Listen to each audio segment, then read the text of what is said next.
Advent, Part 1. What are we waiting for? Behold, the virgin shall be with child, and shall bear a son, and they shall call his name Emmanuel, God with us. Matthew 1:23. This is the season of Advent. So what really is Advent, and what is it all about? Advent started out as a time of fasting. It was like another time of Lent, except people's thoughts were directed to the second coming of Messiah. But in modern times, the season of Advent is just the time leading up to Christmas, Yeshua's first coming. But wait, Yeshua already came. Yet we still celebrate and wait for his coming leading up to Christmas. It's always nice to remember one's birthday. But the early church did not celebrate Yeshua's birthday, nor does the Bible tell us when he was born.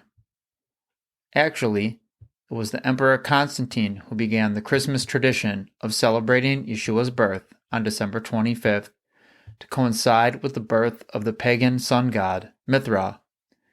Because Constantine made Christianity the religion of the empire, this tradition has been kept for almost 1800 years. In reality, Yeshua was likely born at the beginning of the Feast of Booths, Sukkot, a feast which celebrates God with us. And on the eighth day, which is the celebration of rejoicing in the Word, was most likely circumcised. So why do we prepare for Yeshua's coming during the season of Advent if Yeshua has already come? What is it that we are waiting for? We want to take a closer look at these questions and try to answer them in a way that pertains to each one of us. We know that this time is not for us to do our holiday shopping or for decorating our homes or trees. These have nothing to do with Yeshua's birthday or his first advent. Let's start by looking at the traditional song which is sung when the Advent candles are lit each week. O come, Emmanuel, God with us, and ransom captive Israel that mourns in lonely exile until the Son of God appears. What we see here is that Israel is waiting for her Messiah to come and save her from exile. This is one of the main jobs of the Messiah. Isaiah 10:21, Jeremiah 33:7, Zechariah 10:6-10. Even though Israel is back in her own land with the state of Israel, Messiah will gather all his people and bring them back from exile.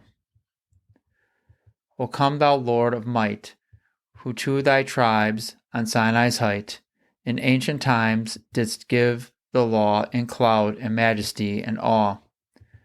Another job of the Messiah is to teach the world Torah. And many peoples will come and say, Come, let us go up to the mountain of the Lord, to the house of the God of Jacob, that he may teach us concerning his ways, and that we may walk in his paths. For the law, or Torah, will go forth from Zion, and the word of the Lord from Jerusalem. Isaiah 2:1-5, and Micah 4:2. O come, the rod of Jesse, Messiah. Free thine own from Satan's tyranny.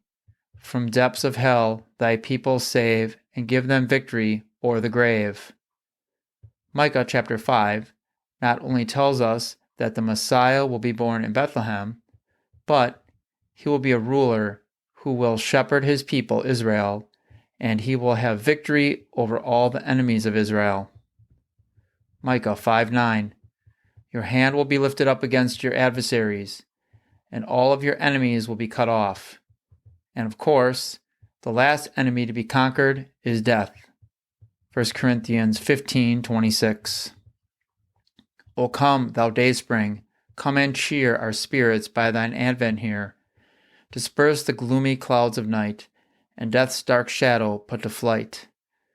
In Luke 1:68-79, Zechariah's blessing, which he spoke after naming his son John, says this: Blessed is the Lord God of Israel, for he has visited us and accomplished redemption for his people, and has raised up a horn of salvation for us in the house of David his servant, as he spoke by the mouth of his holy prophets from of old, salvation from our enemies, and from the hand of all who hate us, to show mercy toward our fathers, and to remember his holy covenant, the oath which he swore to Abraham our father, to grant us that we, being delivered from the hand of our enemies, might serve him without fear, in holiness and righteousness before him all our days. And you, child, will be called the prophet of the Most High, for you will go on before the Lord to prepare his ways, to give to his people the knowledge of salvation by the forgiveness of their sins, because of the tender mercy of our God, with which the sunrise, dayspring, from on high, shall visit us, his advent, to shine upon those who sit in darkness and in the shadow of death, to guide our feet into the way of peace. It's great to remember and celebrate the birth of Israel's Messiah, but that's not what we are waiting for. That is not what we are preparing for. We, along with the Jewish people, are waiting for the Messiah of Israel, not his first coming, but his second. When Messiah comes back, he will restore the kingdom, and it is this that we need to prepare for. We will be taking a closer look at this in parts 3 and 4. So join us as we wait and prepare not for the birth of Messiah, but for his second coming, when he will come in all his glory and might. O come, thou key of David, come, and open wide our heavenly home. Make safe the way that leads on high, and close the path to misery. And it shall be that in the place where it is said of them, You are not my people, there they shall be called sons of the living God. And Isaiah cries out concerning Israel, Though the number of the sons of Israel be as the sand of the sea, it is the remnant that will be saved. Rejoice, rejoice, Emmanuel shall come to thee, O Israel.